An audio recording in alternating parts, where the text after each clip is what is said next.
Hello friends, welcome you all on Vidarbha IS academies online platform. Guys, आपण already आपला जो first part आहे तो डिस्कस केलेला आहे आणि फर्स्ट पार्टमध्ये आपण काय काय डिस्कस केलेलं आहे एकदा रिकॅप बघू आणि आपण नेक्स्ट आपला जो सेकंड पार्ट आहे तो स्टार्ट करू. ओके, चला आपण एकदा फक्त बघून घेऊ काय काय बघितलं होतं आपण. वीक कोणता?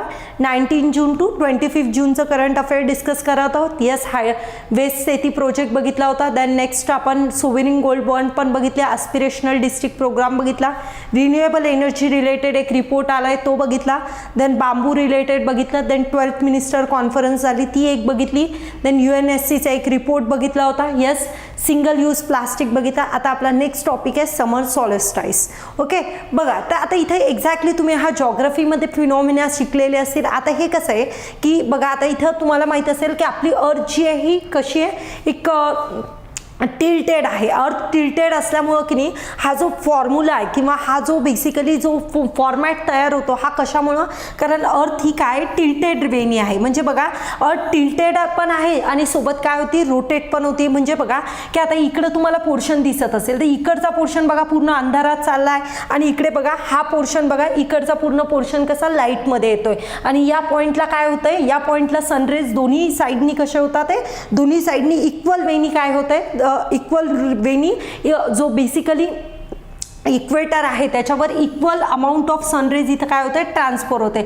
जेव्हा हा फॉर्म्युला आपण बघतो तेव्हा आपला जो ट्रॉपिक ऑफ कॅन्सर आहे तिथं सनरेज चांगले जातात किंवा एकदम सनरेज किंवा सूर्यप्रकाश एकदम चांगला ट्रॉपिक ऑफ कॅन्सरच्या रेवर पडतो आणि इथे कसं ट्रॉपिक ऑफ कॅप्रिकॉन. तर कॅप्रिकॉनमध्ये इथं लाईट रेस किंवा सूर्यप्रकाश एकदम चांगल्या वेनी तुम्हाला दिसेल. जेव्हा आपण असं म्हणू शकतो जेव्हा सनरेज इक्वल वेने ट्रान्सफर होईल त्याला आपण इक्विनॉक्स म्हणतो. ओके, आणि जेव्हा टॉपिक ऑफ कॅन्सरवर चांगले एक आपण म्हणू शकतो सनरेज एकदम जास्त अमाऊंटला पडतील तेव्हा आपण तेव्हा समर सॉलिस्टाईस म्हणतो आणि जेव्हा कॅप्रिकॉनवर सनरेज मॅक्सिमम पडतील तेव्हा आपण त्याला काय म्हणतो, विंटर सॉलिस्टाईस. ओके, क्लिअर झाली असेल तुमची जॉग्रफीची टर्म आहे तिथं तुम्हाला जास्त डिटेल मध्ये बघायला मिळेल. आता आपल्यासाठी न्यूज मध्ये काय आली तर 21 जूनला आपण काय करतो, समर सॉलिस्टाईस सेलिब्रेट करतो. ओके, आता बघा इथं डेज कोणते कोणते ते पण आपल्याला माहित पाहिजे. ओके, आपण 21 जूनला काय सेलिब्रेट करतो. ओके, 21 जूनला आपण समर सॉलिस्टाईस बघतो आणि सॉलिस्टाईस दोन टाइम पिरियडला असतील, एक विंटर सॉलिस्टाईस आणि समर सॉलिस्टाईस. दोन्ही पण आपल्याला माहित असते पाहिजे. 21 जूनला जो आपण सेलिब्रेट करतो हा कोणता आहे, समर सॉलिस्टाईस. ओके, बघा इथं दिलेलं आहे ट्वाइस इन ए इयर, एक आपण म्हणू विंटर सॉलिस्टाईस आणि दुसरा कोणता आहे, समर सॉलिस्टाईस. ओके, इथं दिलेलं आहे आपल्याला. ओके, देन नेक्स्ट पॉईंट, या दिवशी काय लॉंगेस्ट डे असेल आणि शॉर्टेस्ट नाईट तुम्हाला याच्यावर दिसेल. आता इथं काय असतं, जेव्हा इक्विनॉक्स आपण कन्सिडर करतो इथं काय असतं, इथं सिच्युएशन काय असते, equal day and equal night. इथं काय असेल, जेव्हा बघा आता जेव्हा तुम्ही कॅन्सर कन्सिडर करता, ट्रॉपिक ऑफ कॅन्सर कन्सिडर करता तेव्हा तिथं काय लॉंगेस्ट डे राहील. येस, नॉर्दर्न साईडला लॉंगेस्ट डे आणि नाईट कशी राहील, ही नाईट जी असेल राहील ती शॉर्टेस्ट राहील. जेव्हा कॅप्रिकॉनवर येईल तेव्हा काय सनरेज जेव्हा मॅक्सिमम कॅप्रिकॉनवर पडतील तर कॅप्रिकॉनवर काय असेल, लॉंगेस्ट डे आणि शॉर्टेस्ट, येस शॉर्टेस्ट नाईट. ही कंडिशन कॅप्रिकॉनला कधी दिसेल, येस विंटर सॉलिस्टाईसला तुम्हाला कॅप्रिकॉनला ती सिच्युएशन दिसेल. आणि इकडे ही सिच्युएशन समर सॉलिस्टाईसला नॉर्दर्न हेमिस्फिअरवर किंवा कॅन्सरचा जो ट्रॉपिक ऑफ कॅन्सर आहे तिथे काय असेल, मॅक्सिमम, येस मॅक्सिमम सनरेज पडत असल्यामुळे दिवस मोठा आणि रात्र छोटी या प्रकारे. बघा आता एवढं तर तुम्हाला बेसिकली कळतं की ज्यावेळेस सूर्यप्रकाश असतो तेव्हा काय असतो, दिवस असतो आणि सूर्यप्रकाश नसेल तर रात्र असते. तर तोच फॉर्म्युला तुम्हाला इकडे लक्षात ठेवायचा. ओके, तर हेच आपल्याला दिलेलं आहे की समर सॉलिस्टाईस असेल तेव्हा तुम्हाला डे कसा दिसेल, मोठा दिसेल आणि नाईट शॉर्ट दिसेल इन नॉर्दर्न हेमिस्फिअर. ओके, आणि ते सिमिलरली जर तुम्ही सदर्न हेमिस्फिअर कन्सिडर करसाल तर तिथं तुम्हाला याचे अपोजिट सिच्युएशन दिसेल. कारण सूर्यप्रकाश जातोय का सदर्न हेमिस्फिअरवर, बघा सदर्न हेमिस्फिअर आपला कसा अंधारात आहे. येस, तर त्याच्यामुळे इथे काय तुम्हाला त्याच्या अपोजिट फिनॉमिना इथं दिसेल. ओके, नेक्स्ट बघा तेच आपल्याला इथलच्या पॉईंट्समध्ये दिलेलं आहे.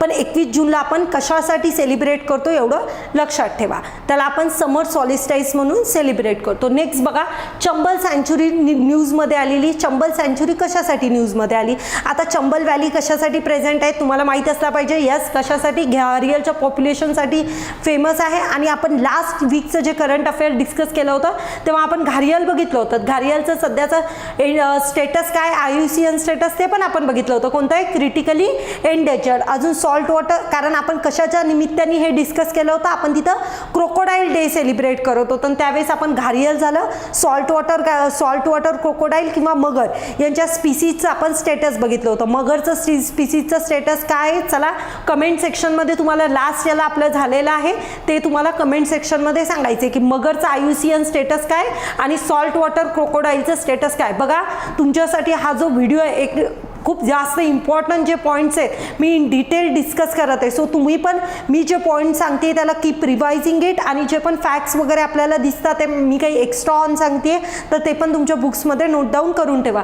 तुम्हाला आता कमेंट सेक्शनमध्ये घारियलचं तर मी सांगितलं आहे क्रिटिकली एंडेंजर्ड आहे, तुम्हाला सॉल्ट वॉटर क्रोकोडाईलचं स्टेटस काय आहे आणि मगरचं सध्याचं मगर क्रोकोडाईलचं स्टेटस IUCN स्टेटस काय हे कमेंट सेक्शनमध्ये सांगायचं. ओके, चला आपला टॉपिक बघू की टॉपिक सध्या न्यूजमध्ये कशासाठी आलेला आहे. तर चंबल वाईल्ड लाईफ सँच्युरी किंवा चंबल सँच्युरी कशासाठी न्यूजमध्ये आलेली आहे, तर ही बेसिकली मध्य प्रदेशमध्ये तुम्हाला लोकेट, मध्य प्रदेश म्हणण्यापेक्षा बघा तीन आपण म्हणू शकतो MP UP आणि बघा Madhya Pradesh UP and yes Rajasthan याच्या बाउंड्रीवर तुम्हाला इथं बेसिकली चंबल व्हॅली तुम्हाला दिसेल. ओके, मध्य प्रदेश, देन बघा मध्य प्रदेश, देन उत्तर प्रदेश आणि कोणता राजस्थान याच्या पार्टवर तुम्हाला काय चंबल व्हॅलीचा पोर्शन दिसेल. ओके, चला आता नेक्स्ट आणि कोणत्या रिव्हरवर असेल, डेफिनेटली चंबल रिव्हरवर दिसेल. आता हा पॉईंट कशासाठी न्यूजमध्ये आला तर बेसिकली मध्य प्रदेश गव्हर्नमेंट काय करते, खूप दिवसापासून तिथे इल्लिगल मायनिंग होत होतं, त्याला काय करत होतं, कंट्रोल. तर आता इथं त्यांनी काय डिसिजन घेतला की इल्लिगल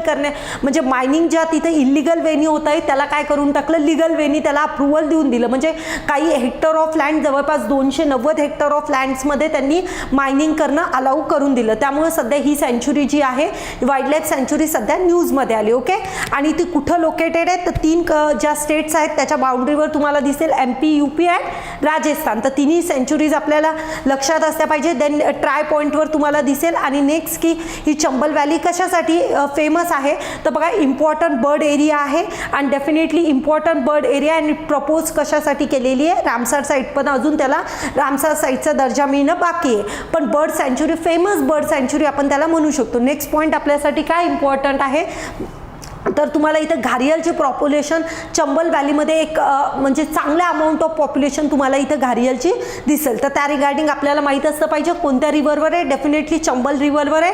आणि ट्राय पॉईंटवर तुम्हाला ही लोकेशन डेफिनेटली दिसेल, कोणत्या, Rajasthan, MP and last one is which one, UP. Okay, चला नेक्स्ट आता काय, ऑपरेशन संकल्प कशासाठी लॉन्च करण्यात आलं होतं तर बघा ऑपरेशन संकल्प आपण समजून घेऊ की न्यूजमध्ये Indian Navy has launch operation Sankalp in Persian Gulf and Gulf of Oman to assure the safety and security of Indian vessels. तर बघा आता इथं काय पॉईंट कशासाठी न्यूजमध्ये आलेला आहे, ही बेसिकली हे ऑपरेशन संकल्प कशासाठी तर बघा कोणत्या पण ऑइल्स वगैरे आपण बेसिकली इम्पोर्ट करतो, तुम्हाला माहिती आहे ऑइल वगैरे आपण खूप सारे इम्पोर्ट्स करतो. आता ऑइल वगैरे इम्पोर्ट करत असताना काय की जिथून तुम्ही ऑइल, आता सपोज सौदी अरेबियाकडून जरी ऑइल इम्पोर्ट करत असाल स्टील तुम्हाला एखादी प्रायव्हेट कंपनी आहे त्यांच्या व्हेसल्स वगैरे यूज करावं लागतात. ओके, आता त्या व्हेसल्स जर तुम्ही डेफिनेटली यूज करसाल तर तिथं डेफिनेटली काही अटॅक्स होण्याचे वगैरे चान्सेस असतात. ओके, त्या रिगार्डिंग ही जो ऑपरेशन संकल्प आहे आपण लॉन्च केला होता, आपल्या ज्या व्हेसल्स आहेत त्यांच्या सिक्युरिटी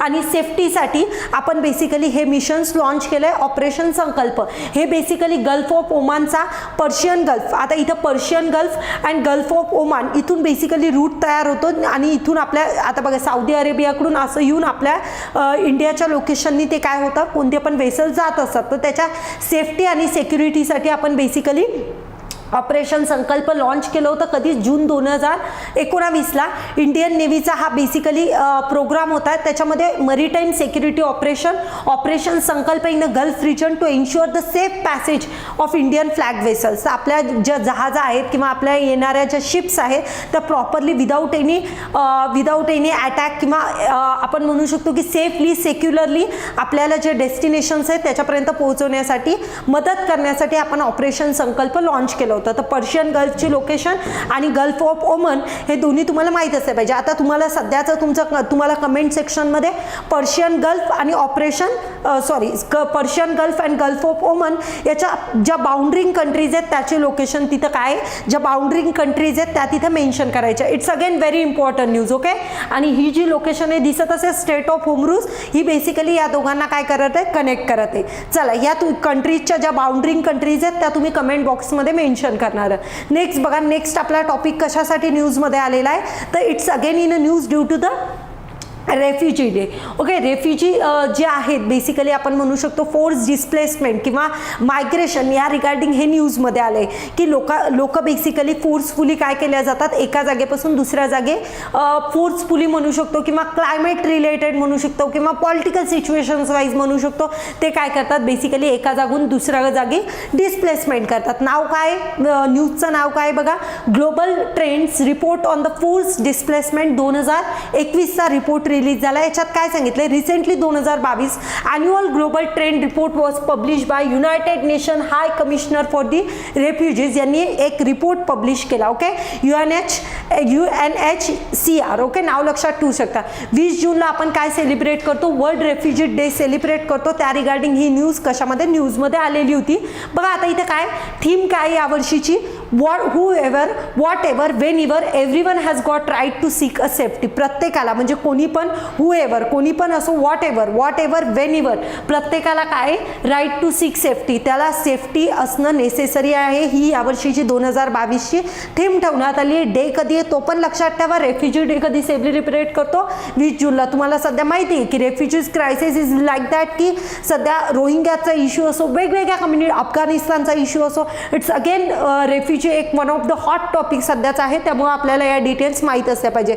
रिपोर्ट काय सांगतोय बघा, जवळपास 100 मिलियन पेपर जे लोक आहेत ते फोर्सफुली काय झालेले, त्यांना त्यांचं घरदार जे आहे ते सोडून बेसिकली मायग्रेट करावं लागत आहे. ओके, आणि ते मायग्रेट झाल्यानंतर बघा ह्युमन राईटचं व्हायलेशन असेल किंवा ॲब्यूज असेल, फूड इनसिक्युरिटी, क्लायमेट क्रायसिस वगैरे हे इश्यूज त्यांना काय करावं लागत आहे, फेस करावं लागत आहे. ओके, लास्ट इयर आता हे लोकांनी मायग्रेशन केलं, यस मायग्रेशन करत आहे किंवा एका जागेपासून दुसऱ्या जागी डिस्प्लेस होत आहे. रिझन काय, तर व्हेरियस रिझन्स आहे. काही ठिकाणी ह्युमन राईटचं ॲब्युजन झालं किंवा फूड सिक्युरिटी आहे किंवा क्लायमेट रेफ्युजीज झाले, तर अशा प्रकारच्या क्रायसिसमुळे ते फेस झाले. बघा आता सिंपल एक गोष्ट तुम्ही लक्षात घ्या की जर आपल्याला आपलं घरदार सगळ्या गोष्टी जर सोडून जायचं असेल तर त्या गोष्टीचा त्या पर्सनवर किंवा तो जो व्यक्ती असेल त्याला हे सगळं सोडून जाणं किती अवघड जात असेल. डेफिनेटली त्यांनी त्याच्या आयुष्याचे पूर्ण म्हणजे दिवस तिथं, काही जर एजेड पर्सन असेल त्यांनी त्याच्या आयुष्याचे खूप दिवस तिथं घालवलेले असेल आणि त्याला सडनली त्या सगळ्या गोष्टी या काही कारणांमुळे सोडून यावं लागत असेल तर it's again something like that की किती तो त्या व्यक्तीचं मेंटल स्टेट कुठं जात असेल हे तुम्ही समजून घ्या. आणि गेल्यानंतर पण असं नाहीये की तिथं जिथं पण मायग्रेट झाले तिथं पण त्यांना डेफिनेटली इश्यूज फेस करावं लागणार आहे. तर त्याच्यामुळे आपल्याला या रिपोर्टचं इम्पॉर्टन्स कळलं पाहिजे. ओके, आणि जवळपास 100 मिलियन पीपल्स इथून मायग्रेट होते, म्हणजे तुम्ही अजून समजू शकता की किती जास्त पॉप्युलेशन इथं मायग्रेट होते. देन नेक्स्ट बघा, नियरली 5 मिलियन्स पीपल, जवळपास 5 million people internally displace. Internally म्हणजे आपल्याच म्हणजे सपोज इंटरनली डिस्प्लेस कशामुळे झालेले, climate change and disaster in 2021. तर इथं बेसिकली बघा म्हणजे आता सपोज एखादा पर्सन आहे की जो महाराष्ट्रातून बिहारमध्ये किंवा यूपीमध्ये वगैरे अशा ठिकाणी जर डिस्प्लेस झाला असेल तर आपण त्याला इंटरनल डिस्प्लेसमेंट बनवू शकतो. ओके, तर बघा आता इथं एक ऑर्गनायझेशन आहे जी न्यूजमध्ये आलेली आहे, ती कोणती आहे, युनायटेड नेशन्स. यस, ही वरती दिलेली आहे बघा, United Nation high commissioner for the refugees. Refugees म्हणजे रेफ्युजीजचं मिनिंग आहे migrants. Okay, then next one आता इथं काय दिलंय, देर आर बघा इथं दिलंय क्रिएट इन 1950. ही ऑर्गनायझेशन कधी बनवण्यात आली, United Nation human right commission ही बनवण्यात कधी आली, जवळपास 1950ला बनवण्यात आली. And yes, millions of European Union who had fled lost their homes. इथं जेव्हा सेकंड वर्ल्ड वॉर झालं त्याच्यामध्ये पुष्कळ युरोपियन युनियन पीपल्स आहेत, त्यांनी त्यांचं घर जेव्हा बेसिकली घरदार किंवा म्हणू शकतो किंवा काही क्रायसिसमुळे त्यांना त्यांचं घर सोडावं लागलं, त्या कंडिशन्समध्ये ही ऑर्गनायझेशन्स काय झाली, फॉर्म झाली. कधी झाली, इस्टॅब्लिशिंग इयर आपल्याला माहीत असलं पाहिजे 1950. ओके, 1900. आता बघा हा फॅक्ट खूप इम्पॉर्टंट आहे. 1954 आणि 1981 या दोन्ही वर्षी तिला नोबेल प्राइज म्हणून सन्मानित करण्यात आलं. ओके, कधीचा टाइम पिरियड आहे, 1954 आहे आणि 1981 या दोन्ही टाइम पिरियडला त्यांना काय करण्यात आलं, येस, त्यांना बेसिकली काय करण्यात आलं, नोबेल प्राईजनी सन्मानित करण्यात आलं. ओके, आता बघा 1951 रेफ्युजीज क्रायसिस आणि प्रोटोकॉल. बेसिकली या मला एक तुम्हाला फक्त एक घरी होमवर्क आहे की काय लक्षात ठेवायचं आहे. आता इथं 2 आहे, प्रोटोकॉल आणि सेकंड आहे कन्व्हेन्शन. याचा एक्झॅक्टली डिफरन्स काय तो पण सांगायचा आहे. येस, नेक्स्ट लेक्चर जे येईल त्याच्यामध्ये तुम्हाला दोन्ही प्रश्नाचे तुमचे उत्तरं मिळालेले असतील. ओके, आपण काल पण एक प्रश्न विचारला होता किंवा मी कमेंट सेक्शनमध्ये ज्याचं करेक्ट असेल त्याच्या कमेंटला पिन करून दिलं. ओके, आता तुम्हाला सांगायचं काय, कन्व्हेन्शन आणि प्रोटोकॉल याच्यामध्ये डिफरन्स काय, आपण डेफिनेटली मी तुम्हाला त्याचं उत्तर त्याच्या कमेंट सेक्शन्समध्ये मेन्शन करून देईल. तर तुम्हाला लक्षात काय ठेवायचं आहे, 1951ला काय आलं, कन्व्हेन्शन आलं, आणि 1951ला कन्व्हेन्शन आलं, आणि 1967ला काय आला, प्रोटोकॉल आला. तर हे दोन्ही वेगवेगळं आहे, त्याच्यामुळे लक्षात ठेवा. कन्व्हेन्शन कधी आलं, प्रोटोकॉल. कन्व्हेन्शन पहिले आलं, प्रोटोकॉल नंतर आलं. ओके, चला आता ही ऑर्गनायझेशन काय, आपण त्याची पण डिटेल्स बघितले. What about India status, India त्याचा मेंबर आहे का नाही आहे, तर इंडिया UNSCRचा मेंबर नाही आहे, हे तुम्हाला लक्षात ठेवायचं. ओके, द नेक्स्ट वन, आता एक स्कीम आलेली निपुण. ओके, सध्या निपुण स्कीम कशासाठी न्यूजमध्ये, skill training construction worker called as निपुण. त्याचा लॉंग फॉर्म बघा काय, national initiative for promoting upskill for the निर्माण वर्कर. आता निपुण कशासाठी, निपुण स्कीम थ्रू काय करत आहेत, बेसिकली कन्स्ट्रक्शन्स वर्करला अशा प्रकारे ट्रेन करत आहेत की जे basically not only in India की ते फॉरेन कंट्रीजमध्ये जाऊन पण काय करू शकले पाहिजे, वर्क करू शकले पाहिजे. ओके, जवळपास बघा इथं दिलंय की लेबर फोर्स बनवण्यासाठी बेसिकली ही वर्क करत आहे, स्पेसिफिकली कन्स्ट्रक्शन वर्कर. आता इथं बघा जवळपास 1 लाख लोकांना कन्स्ट्रक्शन वर्करला ट्रेनिंग दिल्या जाईल आणि प्रॉपरली त्यांना काय अशा म्हणजे ही प्रॉपरली ट्रेनिंग देऊन त्यांना काय केल्या जाईल, अशा प्रकारे ट्रेन केल्या जाईल की जेणेकरून ते काय करू शकतील, पुढे कन्स्ट्रक्शन सेक्टरमध्ये वर्क करू शकतील. आता तुम्हाला माहीत असेल की आपल्या सध्या इन्फ्रास्ट्रक्चर रिलेटेड किती डेव्हलपमेंट चालू आहे. सो यांची जी कन्स्ट्रक्शन सेक्टरची डिमांड आहे ही दिवसेंदिवस वाढणार आहे. तर त्यामुळे हा जो इनिशिएटिव्ह हा अगेन मोस्ट इम्पॉर्टंट. आता याची मिनिस्ट्री कोणती आहे, तर मिनिस्ट्री एकदम चांगल्याने लक्षात ठेवा, ministry of housing and urban affair he basically याची मिनिस्ट्री आहे आणि ही कोणत्या प्रोजेक्ट थ्रू इम्प्लिमेंट करत आहे हे पण लक्षात ठेवा. दीनदयाल अंत्योदय योजना, नॅशनल लाईव्हवूड मिशन याच्या अंतर्गत, नॅशनल अर्बन लाईव्हवूड मिशनच्या अंतर्गत बेसिकली इम्प्लिमेंट करण्यात येते. तर तेवढं तुम्हाला लक्षात ठेवायचं आहे. ओके, बघा आता ही बेसिकली म्हणजे बेसिकली कोणाचा, ministry of housing and urban affairs मिनिस्ट्रीचा हा बेसिकली प्रोजेक्ट आहे, इनिशिएटिव्ह आहे.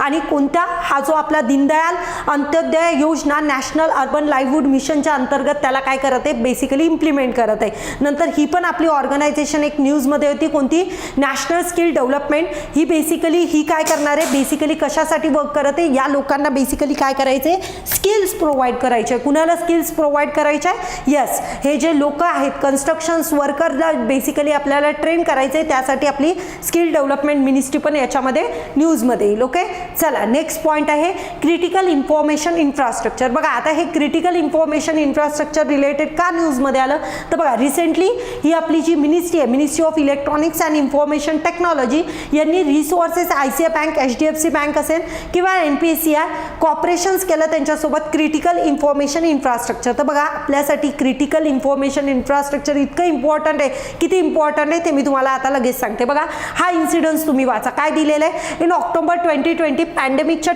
सिच्युएशन्समध्ये इलेक्ट्रिक ग्रीड सप्लाय काय झालं होतं, मुंबईचा पूर्ण कट झाला होता. आता का कट झाला होता, तर बघा तिथं झाला होता सायबर अटॅक. आता तुम्ही म्हणता सायबर अटॅकमध्ये एक्झॅक्टली काय होतं, सायबर अटॅकमध्ये तुमच्या ज्या सिस्टीम्स असतात, आता बघा सगळ्या सिस्टीम तुम्हाला माहिती आहे या काय एका टेक्नॉलॉजी थ्रू कनेक्ट झालेल्या आहे. जर तिथं अशा प्रकारे काही सायबर अटॅक वगैरे झाला तर विदिन सेकंड त्या सिस्टीमला पूर्ण काय करून दिल्या जातं, शटडाऊन केल्या जाऊ शकतं. तर अशा अटॅक्स टाळण्यासाठी बेसिकली ही जी क्रिटिकल इन्फॉर्मेशन इन्फ्रास्ट्रक्चर वर्क करते. ओके, तर याला काउंटर करण्यासाठी तुम्हाला हा 2020चा इन्सिडन्स दिसत असेल आणि 2014चा अजून एक इन्सिडन्स आहे की त्या रिगार्डिंग 2014चा जो इन्सिडन्स नाहीये, 2014 रिलेटेड ही ऑर्गनायझेशन्स याला बेस कुणी दिलेला आहे, त्या रिगार्डिंग दिलाय. आणि 2020ला काय दिलेलं आहे की इन्सिडेंट जो मुंबईचा झाला होता त्या रिगार्डिंग इथं आपल्याला इन्फॉर्मेशन दिलेली.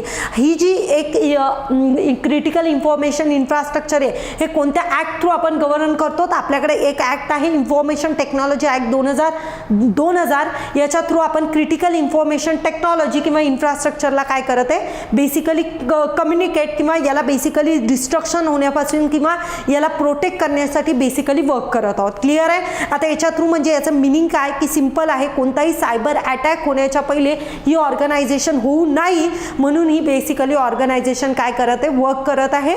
त्या रिगार्डिंग इथे आपल्याला इन्फॉर्मेशन दिलेली आहे. बघा इथं अजून आपल्यासाठी एक पॉईंट आहे, क्रिएटेड इन 2014. कोणती, national critical information infrastructure centre कधी क्रिएट करण्यात आलं, 2014. And it's a nodal ministry all measures to protect the nation critical information infrastructure. National critical information infrastructure protection centre, नावातच दिले प्रोटेक्शन, तर कशासाठी वर्क करणार आहे, प्रोटेक्शनसाठी. बघा आता ही डायग्राम तुम्हाला दिसत असेल की आपल्यासाठी ही जी बिल्डिंग आहे ही आपण असं म्हणू शकतो कशाची, क्रिटिकल इन्फॉर्मेशन इन्फ्रास्ट्रक्चरची बिल्डिंग आहे. याला सगळ्या गोष्टी कनेक्ट आहे. बघा एनर्जी असेल, ट्रान्सपोर्टेशन असेल, इन्फॉर्मेशन, बँकिंग, या सगळ्यांच्या प्रोटेक्शनची जिम्मेदारी किंवा क्रिटिकल इन्फ्रास्ट्रक्चरला कंट्रोल करण्याची जिम्मेदारी ही आपली ऑर्गनायझेशन बेसिकली घेतीये. तर त्या रिगार्डिंग हा टॉपिक न्यूजमध्ये आला होता, आपल्याला माहीत असतं पाहिजे. बघा आता नेक्स्ट न्यूज काय, one nation one ration card. One nation one ration card कशासाठी न्यूजमध्ये आलं, तर it's in a news duty की आसाम आपलं जे एक स्टेट आहे त्यांनी काय केलंय, one nation one ration card स्कीमला एक खरी झेंडी दाखवली असं आपण म्हणू शकतो किंवा ही स्कीम इम्प्लिमेंट करत आहे. आता तुम्हाला माहित असेल ही स्कीम कधी आली, बघा याची जी इयर आहे किंवा ही बेसिकली स्टार्ट कधी करण्यात आली, तर इथं तुम्हाला डिटेल्स दिसत असतील. ऑगस्ट 2020ला आपण बेसिकली ही स्कीम काय केलेली, स्टार्ट केलेली आहे. आता याच्या अंडर काय प्रोव्हिजन्स आहेत, तर बघा आता एखादा पर्सन असेल की जो महाराष्ट्रातला राहणार आहे, महाराष्ट्रात म्हणल्यापैकी आपण एक एक्झाम्पल घेऊ की एखादा पर्सन बिहारमध्ये राहतोय आणि बिहारमधून त्यांनी मायग्रेट कुठं केलेलं आहे, महाराष्ट्रामध्ये. आता महाराष्ट्रात आल्यानंतर त्याचं रेशन कार्डचं जे शॉप आहे तिथं त्याला रेशन कार्डवर रेशन मिळेल का, आता त्याच्याकडे जर सपोज बिहार गव्हर्नमेंटचं बिहारचं जे बेसिकली रेशन कार्ड बनवलं असेल, शॉप पण असतं बघा त्या रेशन कार्डचं, आणि तिथूनच त्याला ते काय करावं लागतं, धान्य परचेस करावं लागतं. पण जशी ही स्कीम लॉन्च झाली one nation one ration card, आता कोणत्याही स्टेटमध्ये राहणारा पर्सन असेल तो एका जागेवरून दुसऱ्या जागेवर जरी मायग्रेट केलं तरी त्याला त्याचे बेनिफिट आहे, त्याला जे रेशन आहे ते त्याला त्याच्या कोणत्याही शॉपवरून कोणत्याही कंट्रीमध्ये कोणते पण जे याचे मेंबर्स असतील, ही स्कीम जिथं पास झालेली असेल त्या कोणत्या पण स्टेटमध्ये त्याला काय होईल, त्याचे बेनिफिट्स अवेल होतील. म्हणून इथं दिलेलं आहे बघा, नॅशनल फूड सिक्युरिटी ॲक्ट याला इम्प्लिमेंट करण्यासाठी बेसिकली ही स्कीम काय केली, याला बेसिकली आसाम गव्हर्नमेंटनी पण आता पास केलं आणि ही जवळपास 36 नंबरची आपली, बघा इथं स्टेट आणि युनियन टेरिटरी म्हणून 36, तसं आपल्याकडं स्टेट किती आहे, येस 28 स्टेट आहे, पण आता ही स्टेट आणि युनियन टेरिटरी मिळून म्हणत आहे म्हणून ही किती आहे 36. ओके, तर तो तुम्हाला लक्षात ठेवायचा. या स्कीमला अलाउ करण्यासाठी बेसिकली ही स्कीम न्यूजमध्ये आली होती. आता इथं काय बघा, फेअर प्राईस शॉपवरून तुम्ही काय करू शकता, कलेक्ट करू शकता एक्झिस्टिंग रेशन कार्ड. तिथं रेशन कार्ड वगैरे बदलायची गरज आहे का नाही, त्याचवरून तुम्ही करू शकता. बायोमेट्रिक आधार ऑथेंटिकेशन होईल आणि तुमचं जे पण आहे ते काय तुम्हाला धान्य जे असेल, धान्य म्हणू शकतो किंवा जे पण फॅसिलिटीज अवेलेबल होतात त्या बेसिकली तुम्हाला प्रोव्हाइड होतील. आणि बघा ही जी आपली स्कीम आहे ही कधीपासून स्टार्ट करण्यात आली, बघा इथं आता काय सांगितलं आहे की इथं आपले 23 states are covering 83% of PDS population. National August 2020 पर्यंतच्या डेटानुसार जवळपास आपण 85% पॉप्युलेशन आपली कव्हर अप करत आहोत. Yes, under this one nation one ration card. आणि स्कीम कधी लॉन्च करण्यात आली, 2019ला. तर एवढा पॉईंट तुम्ही लक्षात ठेवू शकता की स्कीम 2019ला स्टार्ट झाली. येस, आणि या पॉईंटला काय लक्षात ठेवायचं आहे की जवळपास आता आपले 85% कव्हरेज सगळे, म्हणजे आपण जर बघितलं की सगळ्या स्टेटचा अकॉर्डिंग डेटा कव्हर अप केला तर जवळपास 85% लोक या ही जी स्कीम आहे त्याचा बेनिफिट घेत आहेत. ओके, आणि आपलं यस टार्गेट आहे, आपण 100% काय करायची कोशिश करत आहोत. येस, 100% आपल्याला बेसिकली कव्हरेज करायचं आहे. नेक्स्ट आपला पॉईंट आहे 8 इंटरनॅशनल योगा डे. आपल्यासाठी थीम इम्पॉर्टंट आहे, yoga for humanity.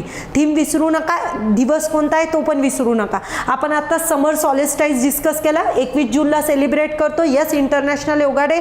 International yoga day काय, येस थीम लक्षात ठेवा, योगा फॉर द ह्युमॅनिटी. आणि तुम्हाला माहिती आहे की आता काही ठिकाणी क्रायसिस पण, म्हणजे बेसिकली याला ॲज अ योगा, योगा जी आपली प्रॅक्टिस आहे